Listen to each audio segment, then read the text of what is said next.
Morning everyone, কেমন আছো সবাই? আশা করি সকলে ভালো আছো আর সুস্থ আছো। নতুন একটা ভিডিওর সাথে হোম মেকার ব্লগে তোমাদের সবাইকে জানাই অনেক স্বাগত, অনেক ভালোবাসা। এখন প্রায় বাজে 8টা। আমার ছেলে মেয়ে মোটামুটি পণ্ডিত দুইজনে স্কুল কলেজে বেরিয়ে গেছে। সকালবেলা মোটামুটি আমার উপর দিয়ে একটা ঝড় বয়ে যায় প্রায় 8টা পর্যন্ত। তো ওরা বেরিয়ে যাওয়ার পরে আমি একটুখানি শুয়েছিলাম, একটু চুপচাপ শুয়েছিলাম। তারপরে এবারে লাগবো ঘরের কাজে। তো কর্মশাই চা খেয়ে বাজারে গেলেন, তো আজকে ডিউটি চলে যাবে বিকেলবেলা। তো তারপরে আবার আমার কাঁধে সংসারের দায়িত্ব পড়বে। তো এতদিন ছিল, মনটাও একটু খারাপ লাগছে। কিছু করার নেই, কাজ করতে তো বেরোতে হবে, নালে খাবো কি? কাজ না করলে আমরা খাবো কি? ছেলে মেয়ে খাবে কি? তো আমার মানে ঘরের পরিস্থিতিটা তোমাদের একটুখানি দেখিয়ে দিচ্ছি। আমার কিচ্ছু ঘরের কাজকর্ম আজকে হয়নি, কেবলমাত্র আমি বাসি ঘর ঝাঁট দিয়ে মুছে পুজোটা করেছি। কিন্তু বাসি বিছানা এখনও তোলা হয়নি, কারণ এখন সবাই শুয়েছিল। কর্তামশাই আজকে একটু দেরি করে উঠেছেন, শুয়েছিল। আর ছেলে মেয়ে তো আর একটা ঘরের উপর দিয়ে ঝড়ঝাপটা বয়ে দিয়েছে, কারণ ওরা ওই ঘরে রেডি হয়। তো চলো তোমাদেরকে একটুখানি দেখিয়ে দিচ্ছি। আসলে সকালবেলা এই যে উঠে যে একটুখানি ছেলে মেয়েকে রান্না করে দিলাম, তো আমার মনটাও শান্তি আর ছেলে মেয়েরও শান্তি। ছেলে মেয়েও জানে যে মা উঠে আমাকে খাবার দিয়ে দিয়েছে, কোনো চিন্তা নেই। আর আমার তো মনটা শান্তিই হয় এই যে উঠে ওদেরকে দুটো মানে টিফিন আর লাঞ্চ বানিয়ে দিলাম, যে হ্যাঁ আমার ছেলে মেয়ে খেতে পাবে। তো এটা আমার শান্তি। তো চলো আমার একটুখানি ঘরটা তোমাদেরকে। তো এখন আমাকে একটু শুয়েছিলাম, এবারে ঝটাপট লেগে পড়তে হবে কাজে। তো চলো, এই যে এই ঘরটায় এখনও বিছানাপত্র তোলা হয়নি, কেবলমাত্র এই জানলার পর্দাটা সরিয়ে একটু রোদ মানে আসছে, একটু জানলার পর্দাটাই সরিয়েছি, এদিকে পর্দা সরানো হয়নি। ঘরটার অবস্থা দেখো কি হয়ে আছে। মোটামুটি এবারে লেগে পড়ি, দুটো ঘর পরিষ্কার করার জন্য লেগে পড়ি ঝটাপট করে। তো চলো, আর তোমরা আমার ভিডিও দেখতে থাকো। চলো, আজকেও অনেক সকালে উঠেছি। এখন চোখে মানে ওরা বেরিয়ে যাওয়ার পরে খালি ঘুম পায়। আগে আমি এই বিছানাগুলো তুলে নিই, তারপর একটু কড়া করে চা করব। এখন ঘুমোলে চলবে? ঘরের তো অনেক কাজ আছে। চলো,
সকাল থেকে চুলটাও আজরাইনি, তো ভালো লাগছে না। তো সকাল সকাল মেয়ের একটা ইনস্টাগ্রাম কোলাবোরেশনের থেকে গিফট এসছে। দেখো, ও ও যখন ছিল তখনই গিফটটা এসছে, ও খুলে আমাদেরকে দেখিয়ে দিয়ে গেছে। নাহলে কোলাবোরেশনে কোনো গিফট আসলে তো খুলতেই দেয় না, যেহেতু গিফট খোলার একটা ভিডিও করতে হয়। তাই দেখো তোমাদেরকে দেখিয়ে দিচ্ছি। এই বিপ জেলা কোম্পানি থেকে মেয়ের জন্য এসছে দেওয়ালি গিফট, তোমাদেরকে দেখাচ্ছি। দেখো,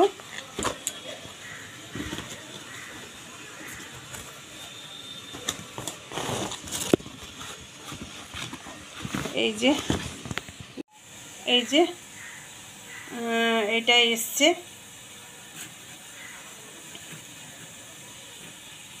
ইনস্টাগ্রাম কোলাবোরেশন থেকে প্রায় গিফট আসে, তো কোলাবোরেশনের সমস্ত কিছু তোমরা জানো। আমি অত সব কিছু জানি না, গিফটটা আসলেই দেখতে পাই, তো বলে কোলাবোরেশন থেকে গিফট এসছে। তো তোমরা আমার মেয়ের ইনস্টাগ্রাম ফলো করতে পারো, ওর ইনস্টাগ্রামে প্রীতি বলে সার্চ করলেই ও পেয়ে যাবে তোমরা, PRITEE প্রীতি বলে সার্চ করলেই তোমরা ইনস্টাগ্রামে পেয়ে যাবে ওর। তো চলো, আর এতে কি আছে জানো তো, এতে আছে বিভিন্ন রকমের কফি, কোল্ড কফি, আর কি চকলেট কফি চকলেট আছে, মানে এইসব জিনিসপত্র আছে দিওয়ালি অফার হিসাবে। তো চলো এবারে আমি একটুখানি নিজের জন্য চা বসাবো আর টিফিন করব। টিফিনে আজকে আছে ঘুগনি রুটি। তো কর্তামশাই রুটি খাবে, কিন্তু আমি ঘুগনি আর রুটি খেতে আমার ভালো লাগে না, আমি ঘুগনি মুড়ি খাবো। আমার ঘুগনির সঙ্গে মুড়ি খেতে খুব ভালো লাগে, তো আমি খাবো ঘুগনি মুড়ি আর চা।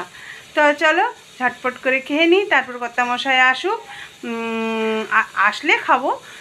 তো আসলে কি বাজার নিয়ে আসে দেখি, বাজার গোছাবো। তাহলে চলো সারাদিন তোমরা ভিডিওটা দেখতে থাকো, তো চলো সাথে থাকো। তো একটু সাজুগুজু করে বেরিয়ে পড়েছি, কর্তামশাই অফিস আজকে যাবে, তো অফিসের কিছু কাজের জন্য আমার ফটো দরকার আছে, কিছু অফিসিয়ালি কাজের জন্য, তাই আমি ফটো তুলতে যাচ্ছি। তো চলো, এসে আবার রান্নাবান্না আছে, রান্নাবান্না করব। স্টুডিওতে চলে এসেছি, মোটামুটি তুলবো, দুজন আছে।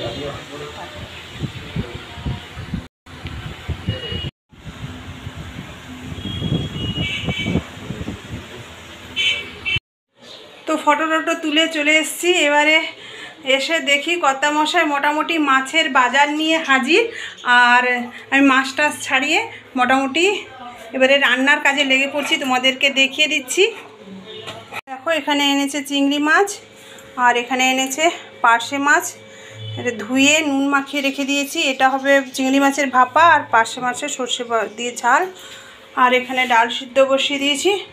তো চলো, তো অনেক দেরি হয়ে গেছে, প্রথমে চিংড়ির ভাপাটা আমি রেডি করে নিচ্ছি। দেখো একটা স্টিলের টিফিন কৌটায় আমি এই চিংড়ি মাছের খোসা ছাড়িয়ে নুন মাখিয়ে রেখে দিয়েছিলাম, সেটাকে দিয়ে দিলাম, আর ওতে দিয়ে দিলাম 3 চামচ সর্ষে পোস্ত, আর এর সঙ্গে কাঁচা লঙ্কা বাটা, আর একটু নুনও দিয়েছিলাম, সেই হিসেব মতো নুন দিতে হবে। আর দিয়ে দিলাম সর্ষের তেল, একটু হলুদ গুঁড়ো, আর আমি লঙ্কার গুঁড়ো দিই না যেহেতু কাঁচা লঙ্কা বেটে দিয়েছি। আর দিয়ে দিলাম স্বাদ মতো নুন, কারণ সর্ষে পোস্ত বাটায় নুন আছে, মাছেও নুন মাখিয়ে রেখেছিলাম, সেই হিসেব মতো নুন দিলাম। আর কিছু একটু 2-4টে চেরা কাঁচা লঙ্কা দিয়ে দিলাম, কারণ সর্ষে পোস্ত বাটায় আমি লঙ্কা বেটে রেখেছি। তো এভাবে মাখিয়ে আমি চিংড়ি ভাপাটা রেডি করে নিলাম টিফিন কৌটায়। দেখো এই যে কড়াতে একটা স্টিলের রিংয়ে জল দিয়ে তার উপরে টিফিন কৌটাটা বসিয়ে দিয়েছি, এভাবে হবে চিংড়ির ভাপা।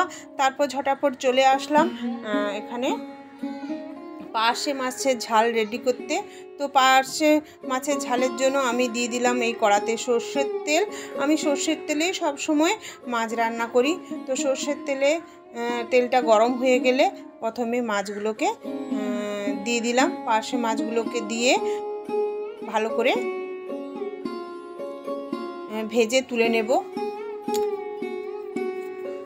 তো ওইদিকে আমি কর্তামশাইয়ের সঙ্গে গল্প করছি আর এখানে রান্না করছি, কারণ বুঝতেই পারছো আজকে ডিউটি চলে যাবে, আবার কতদিন পরে ছুটি পাবে, আসবে। দেখো আমার পার্শে মাছগুলো ভাজা কমপ্লিট হয়ে গেছে। তো এবারে মাছগুলোকে আমি চটপট করে তুলে নিলাম, আর ওই তেলেই আমি দিয়ে দিলাম কালো জিরে ফোড়ন হিসাবে। আমার মা শাশুড়ি মা বলতেন যে যেই তেলে মাছ ভাজা হয় সেই তেলে নাকি মাছ রান্না করলে তার স্বাদ নাকি ভালো হয়। তো আমিও সেটা চেষ্টা করি। তো কালো জিরে ফোড়ন দিয়ে দিলাম কাঁচা পেঁয়াজ কুচোনো। তো পেঁয়াজটাকে ভালো করে ভাজা করে নিচ্ছি, একদম সোনালি করে ভাজা করে নিচ্ছি। তো পেঁয়াজ ভাজা হয়ে গেছে, ওতে দিয়ে দিলাম চেরা কাঁচা লঙ্কা আর একটা বড় সাইজের টমেটোটাকে আমি ভালো করে মজিয়ে নিচ্ছি, মানে কষিয়ে নিচ্ছি। দেখো টমেটোটাকে একটুখানি মজানোর জন্য আমি কিছুক্ষণ গ্যাসটাকে সিমে রেখে চাপা দিয়ে রেখে দিয়েছিলাম। দেখো টমেটোটা প্রায় মজে এসছে।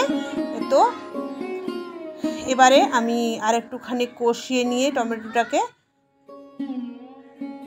এবারে আমি দিয়ে দিলাম 2 চামচ মতন, এখানেও সর্ষে পোস্ত বাটা করেছিলাম, আর তার সঙ্গে একটুখানি হলুদ গুঁড়ো দিয়ে ভালো করে আমি কষিয়ে নিচ্ছি,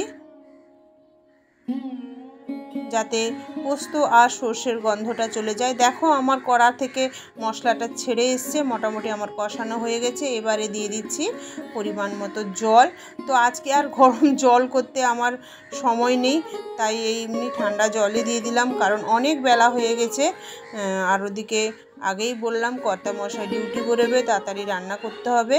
তো তরকারিটা ফুটে উঠলেই দিয়ে দিলাম মাছ, আর নামানোর আগে ধনেপাতা দিয়ে নামিয়ে দিলেই রেডি পার্শে মাছের সর্ষে দিয়ে ঝাল। খেতে কিন্তু দারুণ হয়, তোমরা একবার ট্রাই করে দেখতে পারো।